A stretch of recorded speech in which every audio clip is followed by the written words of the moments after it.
Okay, this is in the section on in the textbook on figures of speech, and a metaphor in this case is a figure of speech. It is a comparison.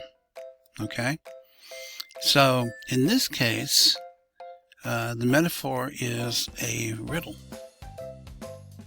and you have to figure out what the answer is.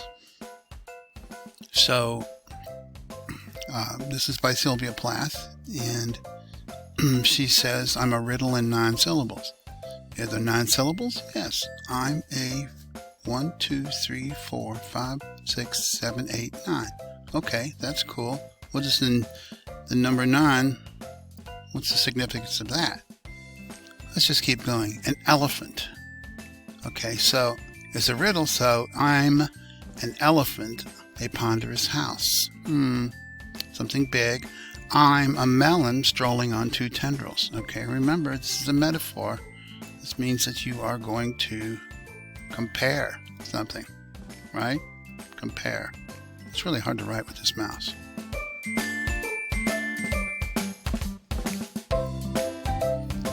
So, don't know yet. We don't know what's being compared. It's a riddle, so you're getting clues. For example, a melon strolling on 2 tendrils. That's a weird image. Remember, these are images, all the tricks of poetry. Oh, by the way, how many lines are there? 1, 2, 3, 4, 5, 6, 7, 8, 9. 9 syllables with 9 lines with 9 syllables in each line. Okay, and it's a riddle. Oh, red fruit, ivory, fine timbers. Well, I don't know. This loaf's big with its yeasty rising. Yeast, loaf, big. All these things are big. Red, ripe fruit, melons, elephants, big things. Money's new minted in this fat purse. Again, not sure. Maybe you are sure. Maybe you know already. I'm a means, a stage, a cow and calf. This is the first time we've got the I here. Except at the beginning, you know. So just reminding you this is a riddle. I've eaten a bag of green apples. Well, I know what happens when I eat a bunch of green apples before. They made me feel all bloated and half sick. Boarded the train, there's no getting off. What? That sounds pretty ominous. What does that mean? Well, you've probably figured out that the metaphor here is, spell it with me, pregnancy.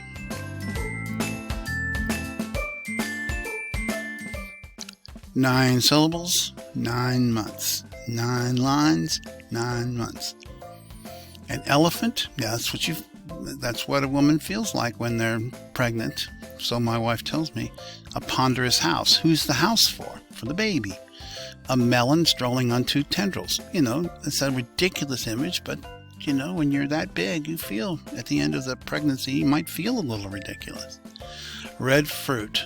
Ivory, I think, is a play on words for ovary. And fine timbers is simply the baby inside. That's its fine limbs. This loaf's big with yeasty rising. Okay, so it's like a loaf of bread, rising and rising, bigger and bigger. This money's new minted in this fat purse. Now that comparison is rather odd, but it's quite true, you know, except that, well, it is newly minted person in there. Hadn't thought of it in those terms. I'm a means to what? Life. A stage for what? That life. A cow and calf. Well, she gets pretty easy, kind of gives it away there, doesn't she? I've eaten a bag of green apples. That's what it feels like. Boarded the train, there's no getting off. That is a little ambiguous, isn't it, at the best? So, what you've got here is a poem that is an extended metaphor. You know, these are all the ways in which Sylvia Plath compares her pregnancy to the world. This is what it feels like. And that's what metaphors are supposed to do. They're supposed to take you out of the ordinary way of looking at ordinary things and get you to think of the world in extraordinary ways. That's what all poets do with everything, but with metaphors in particular, you can do what's called extending the metaphor. You can take the metaphor and just keep piling on ideas and images, so that until the end it just kind of falls in on itself and everybody's on the floor laughing. I don't think Plath was laughing. She had very mixed feelings about her pregnancy. Some good, some not so good. But she did have her baby in 1960, and everybody thinks that this is a poem about that. Although it doesn't have to be about Sylvia Plath. It can be about anyone. Anyone's view. The poet as the poet's view of a particular life course, pregnancy being a major one. Okay, that was longer than I intended to be, but that's one of the ways that you can use a figure of speech like metaphor in a poem. Is there anything like that? I mean, there's not going to be anything like this in your poem. This is a one-of-a-kind poem. But there will be comparisons in your poem, metaphors like this.